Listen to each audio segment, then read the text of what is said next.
Hey, Peter. Hey. What is hip? I'm not sure, but you know what two hips make? What? Oh, you don't know that joke? No. An ass. You really don't know that joke? No. Oh, God. Dude. Okay, boomer. I don't even know what that means.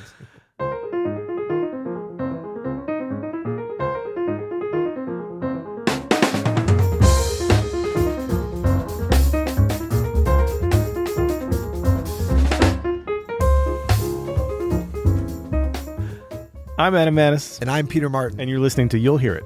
A podcast about listening and how to play music better. I thought you were going to trip up on that. I was going to. I didn't have it in front of me. We're only on day 2, man. Come on. Day 2 of our new tagline. Let us know what you think. It's so catchy.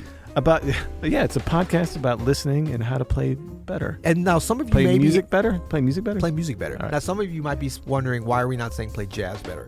And should we talk about that a little bit, or just sort of sublimate that and hide from it? No, we like don't have ostriches? to. We don't have to hide from it. Yeah, Okay. no, we're moving a bit away from the name jazz right now, and from the idea that we're just a jazz podcast. Although we are certainly musicians who've played tons of jazz. Yeah, it's our first love. We get a lot of questions not about jazz, Exactly. and we want to be able to entertain the idea that we could have more to say on music in general. Yeah, and I think most of our listeners we're finding are like us in that they appreciate and listen and are playing just great music. Now, jazz is this style is certainly the big part of that, but music is such a big world. I mean, we talk about classical music, and we don't even want to restrict it there. Just kind of quality music without being too elitist. I guess when you say quality music, that makes you an elitist, doesn't it?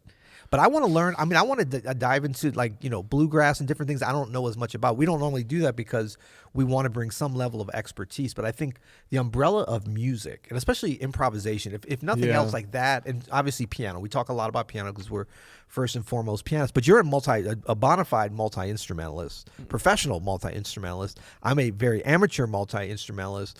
But we do bring that kind of, I think, vision to music and what we talk about. Even though, keyboards being our primary thing. For sure. Yeah. Yeah. So, we're just kind of broadening our scope here. That's right. AKA selling out. We got a SpeakPipe from our last round when it was open. It is now closed. This is from John. Hey, Peter and Adam. This is John from California. Just had a question about what is it that makes voicings hip? I always hear you guys or other people talking about hip voicings or cool sounding voicings. There usually seems to be a consensus about which voicings are hip versus which voicings are not. And, usually I kind of agree, but sometimes I hear voicings that other people say are not good or cool voicings, but they sound okay to me. So just want to know from your opinion, is there any quality that makes certain voicings better than others, or is it all about the context? So thank you very much. Appreciate the podcast and talk to you later. Bye. So great question, John. Yes. And, like anything, I think that we would talk about on this podcast, context always matters for sure. But I do think that there are like voicings that just sound better than others objectively because of how music works. Now, what makes a voicing hip, that is more subjective and depends on your expectations and how good the musician is at setting you up for comfort and then having a little novelty in there. We've talked about that before. That's with anything, though. Yeah. I think it's pretty easy, actually. I see it as even simpler than that. Talk about what makes a... Did I go into hot? No. Well, I would say, what makes a voicing hip. So you've got... that is, back in the day, that was a hip voicing. That was that one too. We went about 7 years past 1600 with that one. No, I would say that this is how you can delineate between or just judge between good and bad voicings. If it sounds really hip, it's a great voicing. If it sounds corny, it's a bad voicing. Does it sound good to Class dismissed. I don't know about you. I've come back around on voicings. Yeah. There was a time where I thought this voicing was not hip. Ooh, that's the old 1-2 chord. The old 2 chord. But then I learned how to play it and how to deal with it, and now I think it sounds hip as hell. So I think that's where the context to me really I know we're probably thinking context, meaning like what are you playing before and after it, and we're big proponents of that.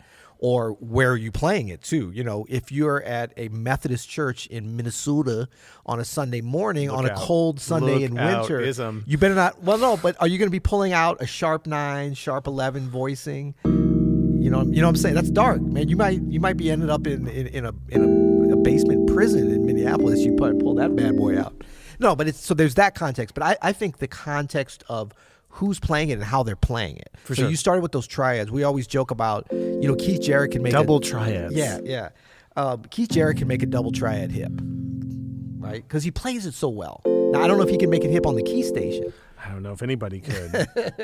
You're doing pretty good on that. No, triads are, I think, can be super hip. Anything, you're right, anything can be hip is how you play it, right? Yeah. We talked about yesterday about phrasing and how that's all about how you play it. And I think it's like that with any element of music, especially like that with voicings. We talk about how context matters. Like if you're doing a bunch of like, and then I pull out a double, it's like in the right spot, I could be like, whoa, Right. like it could like legitimately cause stank face. Oh, I thought you meant it was not appropriate. No, that's interesting. No, I mean, but like say you're, and everybody's like smoking, and then all of a sudden you come out with like. I don't know about that. I can make it work. I can make it work. All right. No, anything can work. I think that's the context. Like, there's no absolutely wrong. Now, I think there are weaker voicings, and sometimes they're based upon, pretty well-established sound principles, depending on the instrument and that kind of thing. No, I did a double triad for a reason because Yeah. it's hard to make those sound good. Yeah. You know. Yeah. So really doubling, like if we're looking on a static vertical place, which, we normally don't do that, but I agree. Certain voicings are just great on their own. Yep. They only get better if you resolve them or develop them in another way, but you can take some snapshots in time that are just extraordinary. Yep. And like if you play like this, the typical, okay. All right. I mean, you look like you want to play. I don't want to play this thing, but no. So if you talk about, let's go up an octave. This is your standard, what I call fourth voicing. Is that correct? All fourths with the Yes. augmented fourth on the bottom. Yep. I mean, that's a nice. It's overplayed because it sounds good, but that's just a great sort of vertical. That was one that voicing. you didn't want to play for a while, right? I didn't. I shied away from it because it seems so standard. Then I mastered it. So that one.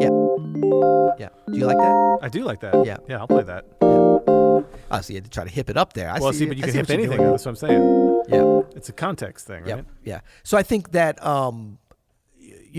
placed at the right context, any voicing theoretically can be. It gets harder when you get a lot of doubling going on, I find. You want to avoid. It can weaken it. Until you become like kind of expert level on it. Yeah. You need to stay away from doubling. You know, so I've talked about the system that I developed a couple of years ago. For any note on top of any kind of chord quality that has no doubling. And that was an important step for me in my growth as a pianist to be able to comp any melodic way I want to without any doubling. I could never get away from the doubling. And so I would be trying to comp a melody on top behind someone, and then I would hit something that would be, like a doubling thing. And I would just lose an overtone. Right. You know what I mean? You'd have anti-stink face. It would just really stink face destroy me. So really that's your drop 4 voicing concept, right? Or is that something else? Oh my gosh. Sorry. No. Okay. No. So John, if you really want to get some solid hip voicings that are like at least going to be good, right? If not hip every time, really try to find these fourth voicings, these non-doubled two-handed voicings. Another go-to for me, if I want to sound hip, quote unquote, and this is just of our generation. You seem so excited about sounding quote unquote hip. Yeah, I just feel so not hip by saying this. But I think just for even our generation of pianists and musicians, okay, boomer. Any kind of cluster will always kind of cluster on the bottom. Cluster now define on top. Cluster. What you're saying, just so because I know that I'm a little misunderstood on what that means. I know what it sounds like. But is there what would you call cluster? Cluster in a voicing is could be in any kind of voicing, but it's really just either a half step, sometimes a whole step, depending on how you use it. But these 3-note clusters, especially where you have a cluster of a second, either minor or major, and then you can do thirds or fourths or fifths above that cluster, and you can just move those around. And we're almost always rootless on those, right? Yeah, there's not. Yeah, I mean, maybe you could even do a root, but it doesn't really matter. They're kind of more like just a color than. but these kind of cluster voicings. I mean, have Herbie Hancock and Chick Corea done more for the cluster voicing than anybody? Probably. That's what I was saying. It's like our generation of pianists love Yeah. these because of Herbie and Chick or whatever. So they might even be a little dated. Yeah. Maybe like now the main thing is double triads. You know what? Sorry. Yeah, right. I diverge only slightly. Could you imagine someone going to like a Chick Corea or Herbie Hancock gig and being like, "Hey, Boomer"? I'd love to see that. That would be great. I will slap that kid in their face. By the way, it's not "Hey, Boomer." It's okay, Boomer. Okay. Okay, Boomer. Yeah, see, I will slap. We got to them come up hard. with some kind of Gen X one, like Gen whatever X. Gen X. Right. Wait, that's me, isn't it? Yeah, that's Okay. what I'm saying. Whatever Gen X. So Get in the game, Gen X. it's time. You're up to bat. You're up to bat. You're 8 years past being up to bat. Everybody talks about boomers and millennials. Where you been? That's just what it is. Save it for the B side. Where you been, Gen X? Okay, save it for the B side.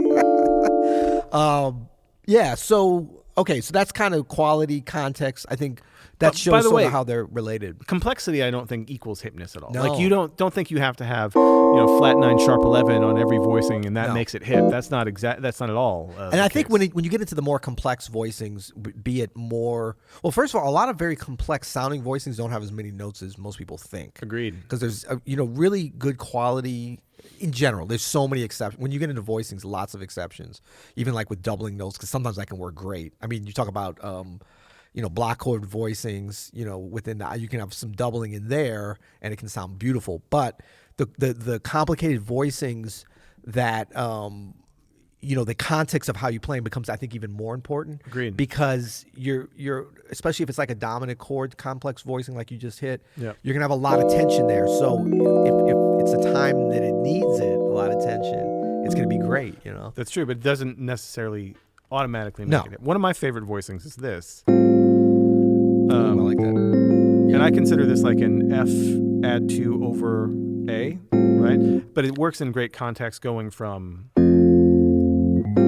Right. Now you're going into a church that's not in Minnesota. It's a different neighborhood. But isn't that's wonderful, right? It That's is such a wonderful. hip movement. Well, that's a true example of context, because if you sat on that first, like, that's the thing about triads. It sounds fine on its own. Yeah, great. it's almost like when you have straight triads, they can work so great because there's nothing stronger in kind of Western tonality than a triad, right? Yeah. Um, Especially after all this. yeah. But it's almost like the opposite. It's If you kick. think about, like, Bach might go into some very complex, for the time, certainly harmonic area, and then you finish on a triad. Right. It's a sort of a typical way. Now, it may not be this expected triad, but you finish there.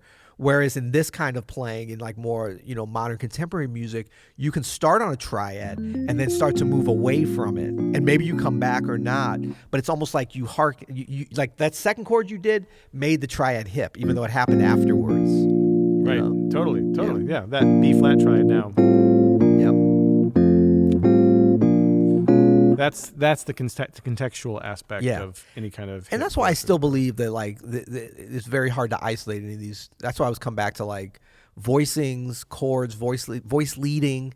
So important. Like thinking about this music horizontally as opposed to vertically. When you get into chords, is always going to benefit you for sure. So true. Yeah. Cool. I would just throw in one last little thing, and that is for pianists, especially, maybe not on the key station, but on a real piano, voicing of the voicing. Yeah. So that's a huge thing, especially can I if do you're it going on to a get key station? That's going to be hard. When we get in the other room, though, oh man, we're going to be voicing. We're going to be Doppio voicing. See, can you hear this G? Flying V.